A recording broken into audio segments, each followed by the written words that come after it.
Hola querido, veamos hoy el capítulo 7 de Daniel. Es un capítulo de transición. A partir de este capítulo pasamos de los relatos históricos de la vida del profeta a sus visiones. El uso del idioma arameo y su parecido con el capítulo 2 conectan a este capítulo 7 con los capítulos anteriores y al mismo tiempo los temas que presenta. Esos temas lo vinculan con los capítulos que vienen a seguir. Es como el eslabón de una cadena. El extenso panorama profético que se describe en este capítulo se le reveló a Daniel en el año 553 a.C., o sea, el primer año del reinado de Belsasar, mientras su padre Nabonido estaba en otra ciudad. El relato empieza diciendo así, Daniel 7:1. En el primer año de Belsasar, rey de Babilonia, tuvo Daniel un sueño y visiones en su cabeza mientras estaba en su lecho. Luego escribió el sueño y relató lo principal del asunto. El capítulo se concentra en un extraño poder simbolizado por un cuerno pequeño. 7 de los 28 versículos que tiene el capítulo tratan de las actividades de este cuerno. 4 bestias salvajes simbólicas que en su interpretación son paralelas a los 4 imperios de metal de la imagen que vio Nabucodonosor en el sueño del capítulo 2, desfilan por la historia antes de la aparición del cuerno pequeño. Ambos capítulos, el 2 y el 7, concluyen con la llegada del reino de Dios. Varios escritores bíblicos emplean el símbolo de animales para representar a los gobiernos de la tierra. Jeremías, por ejemplo, emplea tanto el león como el águila para representar a Nabucodonosor. En otros lugares, las escrituras comparan a Egipto con una becerra, como un león y como un cocodrilo dragón. La iconografía egipcia simboliza al rey como un león en varios sellos. Y gran cantidad de monedas persas del siglo IV a.C. representan al rey persa victorioso como un rey o como un feroz león. Así que el uso de símbolos de animales para referirse a las naciones o poderes políticos estaba de acuerdo a la cultura de aquellos días. ¿Pero qué tiene que ver el cuerno pequeño con todo esto? Bueno, los primeros emperadores cristianos se consideraban a sí mismos los verdaderos gobernantes de la iglesia cristiana. Los emperadores Constantino el Grande y Teodosio convocaron los concilios de obispos cristianos en Nicea el año 325 después de Cristo y en Constantinopla el 381 después de Cristo, sin tomar siquiera en cuenta al obispo de Roma. Para contrarrestar esta influencia fuerte de los emperadores, el obispo siríaco que ejerció el mando de la iglesia de Roma durante los años 384 al 399 formuló la primera proclamación del derecho y deber del obispo de Roma. De acuerdo con este documento, el obispo de Roma debía gobernar sobre todo el cristianismo. Ese documento decía lo siguiente: nosotros, los sucesores de Pedro, llevamos sobre nuestros hombros las cargas de todos los que están abrumados. De hecho, en nuestra persona, el mismo bendito apóstol Pedro lleva estas cargas, quien nos considera herederos de su administración. Ningún sacerdote del Señor puede ignorar la decisión del trono apostólico. En los 2 siglos subsiguientes, los obispos de Roma se volvieron cada vez más firmes en su insistencia de que ellos y no los emperadores debían ser los árbitros definitivos en asuntos de la iglesia. Cuando Átila el Huno amenazó a Roma, León I confrontó a Átila el azote de Dios y lo venció, porque de alguna manera persuadió a Átila a abandonar su propósito de conquistar la ciudad eterna que era Roma. Este hecho aumentó enormemente el prestigio del obispo de Roma. La historia registra que fue León el Grande el que puso el fundamento del poder político de los obispos de Roma. A principios del mismo siglo, el ilustre Agustín, obispo de Hipona, al norte de África, había pronunciado las famosas palabras Roma locuta causa finita, quiere decir, Roma ha hablado, se cierra el caso. La doctrina de que Cristo había otorgado poder papal a Pedro y que éste lo había pasado a sus sucesores en Roma comenzó entonces a echar raíces firmes. La creación del Estado papal en el siglo VIII y el hecho de que los musulmanes conquistaron los centros cristianos de Alejandría, Jerusalén y Antioquía, y los obispos de estas ciudades no pudieron hacer nada para impedir el avance musulmán, aumentó aún más la autoridad e importancia del obispo de Roma. El poder del papado, como se le llamaba al cargo de obispo de Roma, alcanzó su apogeo con Gregorio VII, los años 1073 al 1085. Gregorio VII promulgó la idea de que el Papa podía deponer reyes y más tarde, el año 1198, el Papa Inocencio III se declaró soberano absoluto de Italia y requirió de todos los funcionarios de Roma que deberían jurarle lealtad. Bueno, a partir de este capítulo, el capítulo 7 de Daniel, empezaremos a estudiar las profecías de tiempo y para eso necesariamente tenemos que entender por qué creemos que un día en profecía equivale a un año literal. Podemos resumir los puntos principales para apoyar este método de interpretación de la siguiente manera. El primer punto es el siguiente. Siendo que las visiones de Daniel 7 y 8 son mayormente simbólicas, donde las diferentes bestias representan imperios políticos importantes, entonces los periodos de tiempo también debieran considerarse simbólicos. Segundo punto, el hecho de que las visiones tratan del surgimiento y la caída de imperios que existieron durante cientos de años sugiere que los periodos proféticos también deben cubrir largos periodos de tiempo. Tercero, la manera peculiar como Daniel expresa los periodos de tiempo, por ejemplo, tiempos y la mitad de un tiempo, indica que no debiéramos tomarlos literalmente.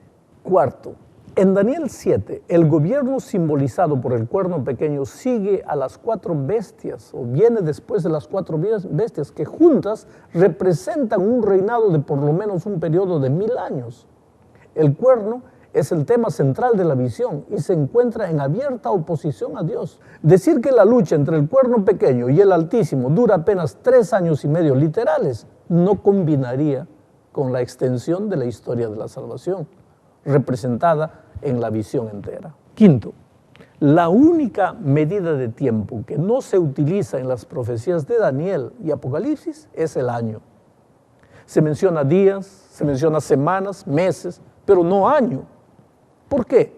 La explicación es obvia. El año es la unidad simbolizada en todas las otras figuras del lenguaje. Sexto, en Números 14, 13 y en Ezequiel 4, 6, Dios deliberadamente empleó el principio de día por año como un recurso pedagógico.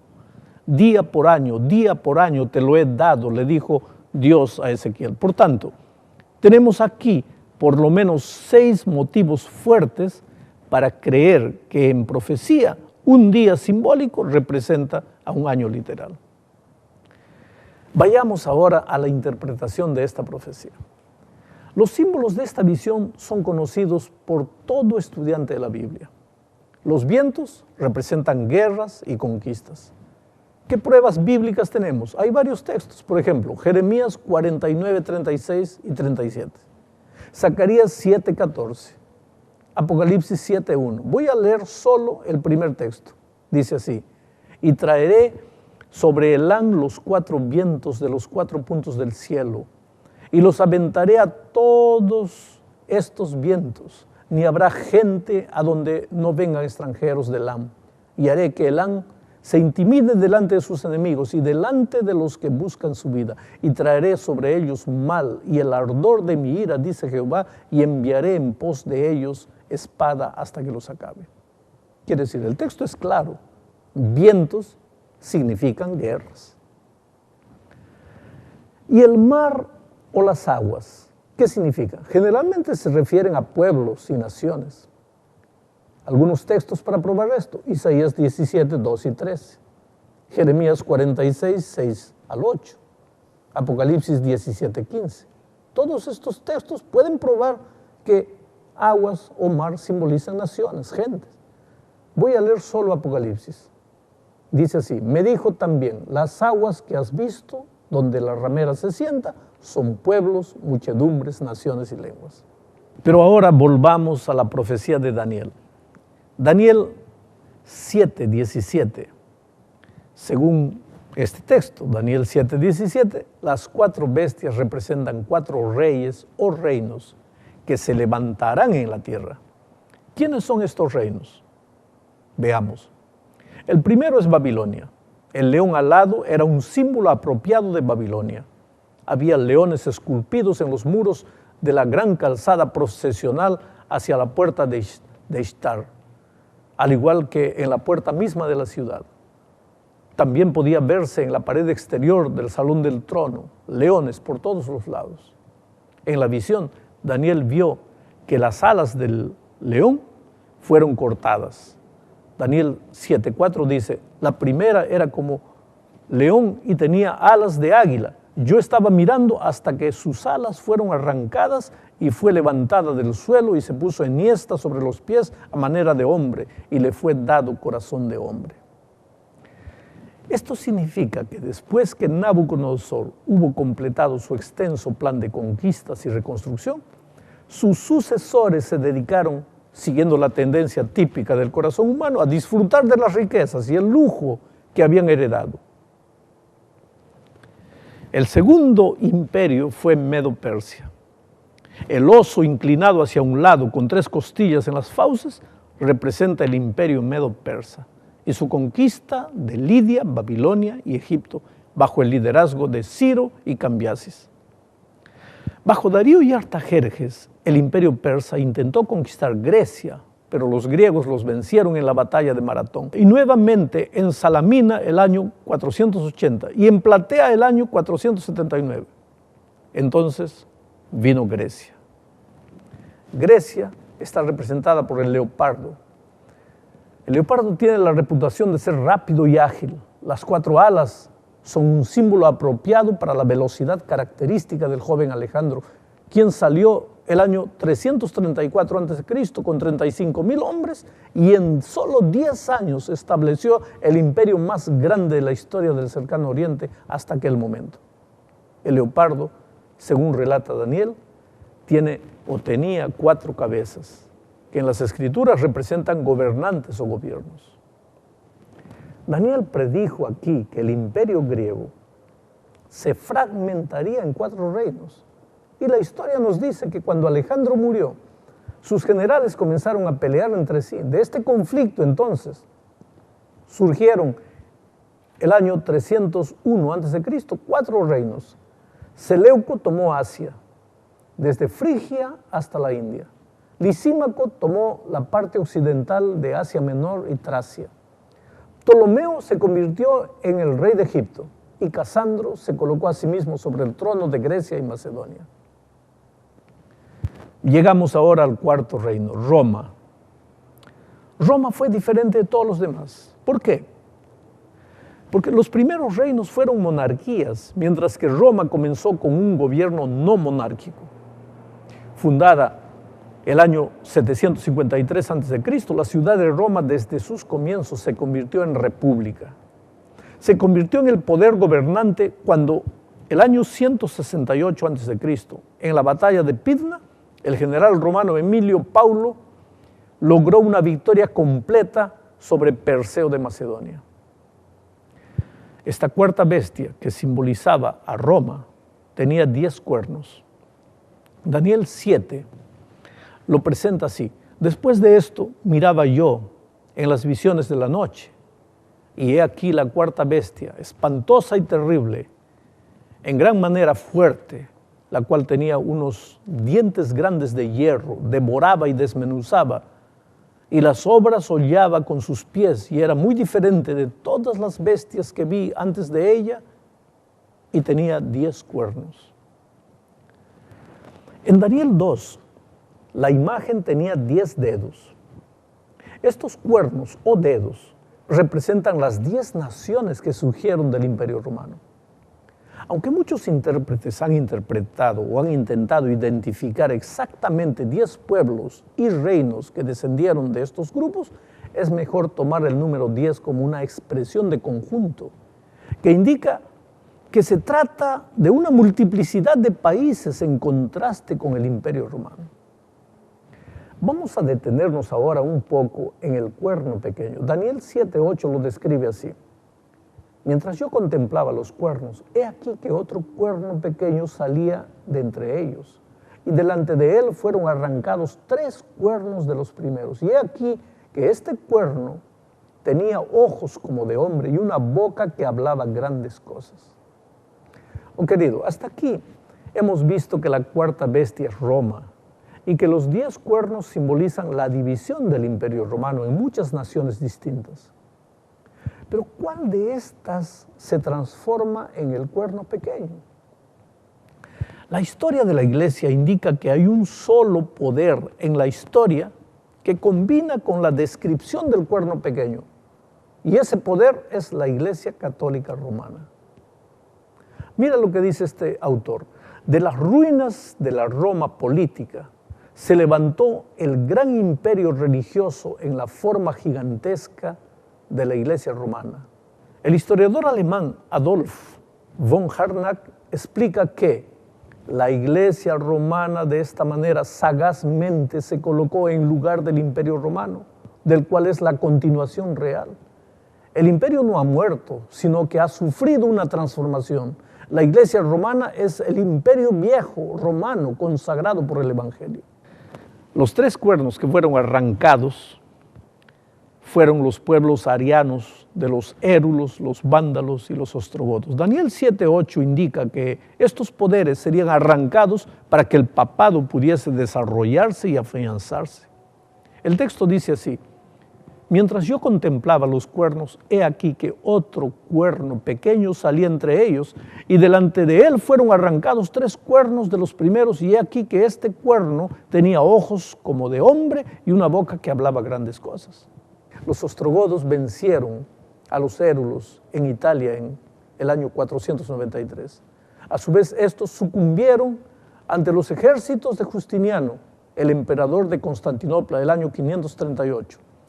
Y fueron totalmente destruidos el año 554. Justiniano venció al tercer pueblo, los vándalos, el año 534.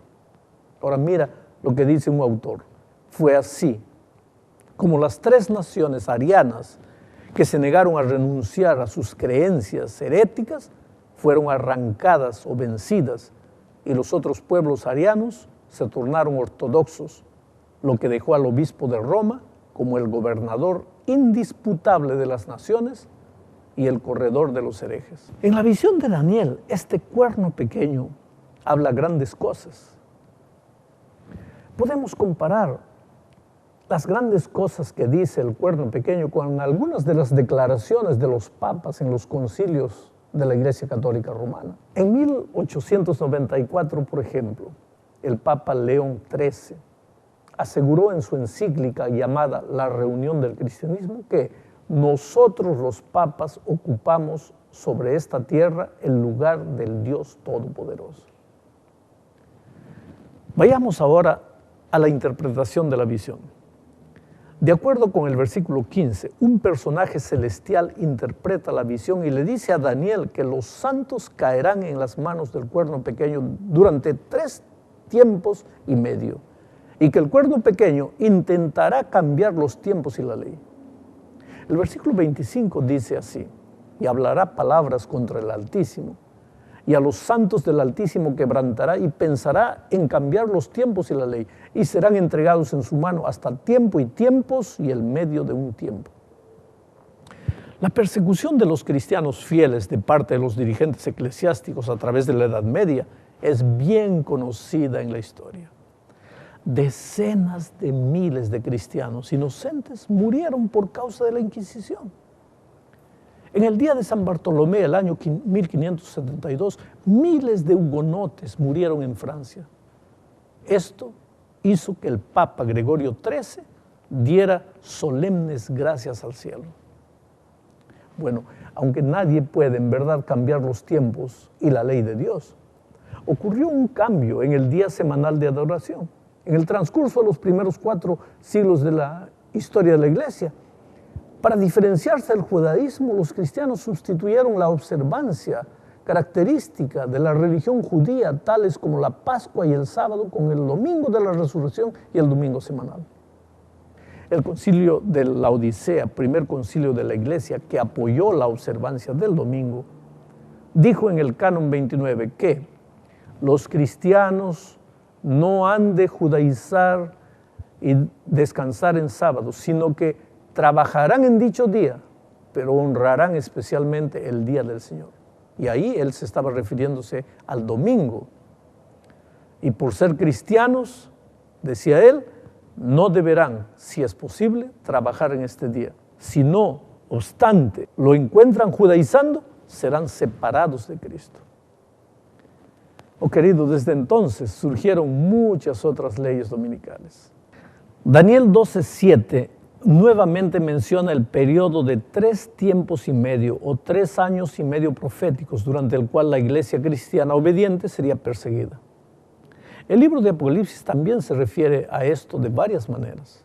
Voy a mencionar los textos que hablan de esta profecía. Daniel 7:25, ahí se habla de tiempo y tiempos y medio tiempo.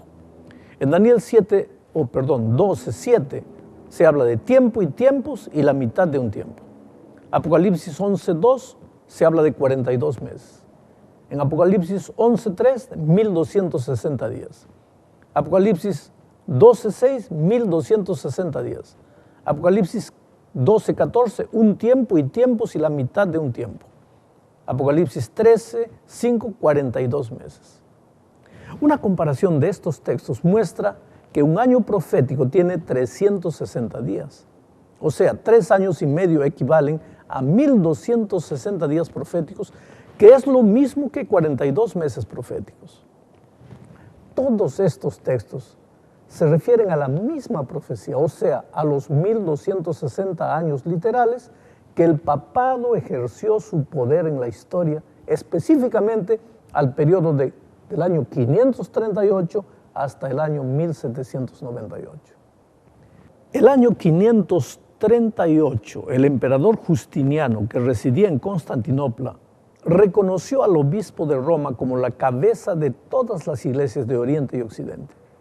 Dejó de lado al patriarca de Constantinopla, que por causa de estar tan cerca le causaba cierta molestia. Entonces aquí empezó el poder del papado. En noviembre del año 1793, la Revolución Francesa abolió el cristianismo y lo reemplazó con la adoración de la razón. 5 años más tarde, el 10 de febrero de 1798, Berthier, general de Napoleón, entró a Roma y tomó preso al Papa Pío VI. Aquí terminó el poder del papado. Fue una humillación para el Papa. Su autoridad fue completamente escarnecida. Después de eso, el papado continuó, pero su fuerza había decaído y nunca más volvería a ejercer el mismo poder que tuvo durante los 1260 días proféticos o años literales.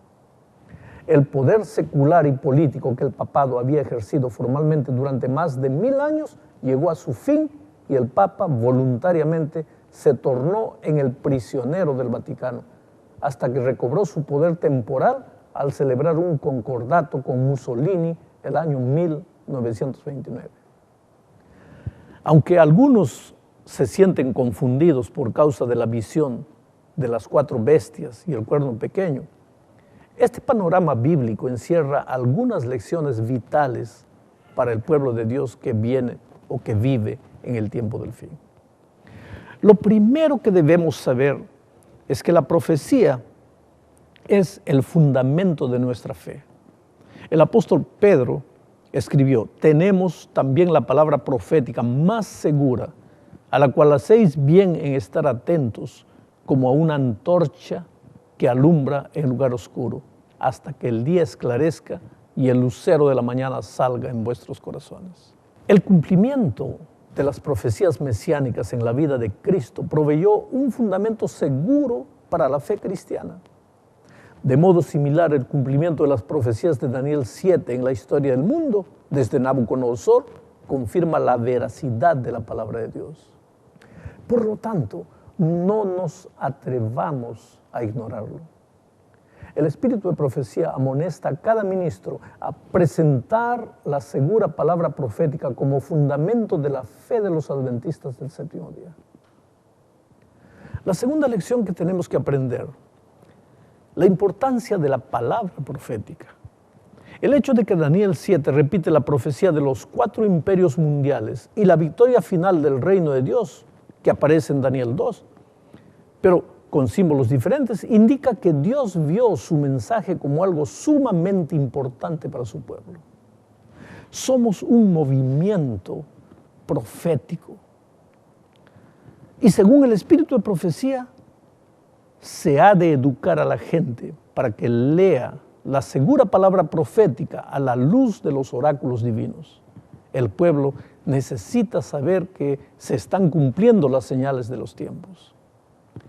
La tercera lección que debemos destacar es que Dios controla la historia. El capítulo 7 también nos enseña que a pesar del caos que reina en nuestro mundo, Dios todavía controla la historia. Daniel predijo 4 imperios mundiales, las actividades del cuerno pequeño y el reino de los santos. Bueno, el cumplimiento de los 2 primeros hechos profetizados indica que podemos confiar. ¿Por qué el tercer evento predicho, o sea, la entrega del reino a los santos, también ocurrirá? La segura palabra profética nos provee la esperanza de cosas buenas en el futuro. Un reino eterno en el que Cristo reinará supremo. Oh querido, nos aproximamos de los tiempos finales de la historia. Ya no hay más tiempo para la indecisión. Hoy es el día de buena nueva. Hoy es el día de decisión. Yo sé que la profecía no es fácil de ser entendida. Aún con las ilustraciones, aún con los cuadros presentados, esta lección número 7 no debe ser muy fácil de ser entendida. Pero hay una cosa interesante. Nosotros vemos cómo los imperios fueron sucediéndose uno atrás del otro y finalmente se levanta un poder religioso que quiere dominar al mundo. Estamos viviendo los tiempos más difíciles de la historia. Hoy día parece mentira. Tanta libertad, libertad religiosa, libertad de conciencia. Cada uno puede decir lo que quiere, cada uno puede creer lo que piensa. Pero la profecía dice que llegarán momentos difíciles en que por causa de la conciencia el pueblo de Dios será perseguido. Pero eso no debe traernos miedo al corazón, al contrario, la seguridad de que estamos llegando al grande momento del encuentro con Jesucristo. Que Dios te bendiga.